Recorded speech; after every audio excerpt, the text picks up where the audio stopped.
I'm walking alone in the streets. Hi Madrid, Philippines! Ako nga pala si Catherine Ann Rollo, Quality Analyst. Getting stronger, step by step. The clock is ticking, but there's no time for me. I've been flying from town to town. Sobrang happy kasi finally naipasa ko na yung mock interview ko and then part na po ako ng SP Madrid.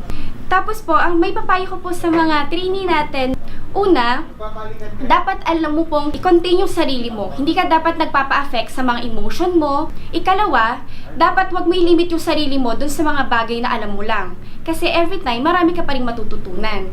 And lastly, wag ka madi-discourage sa mga failure mo kasi yung failure, part yan ng success. At wag mong iisipin na isa kang failure kasi remember, ang failure ay isang event at hindi tao. Yun lamang po, salamat!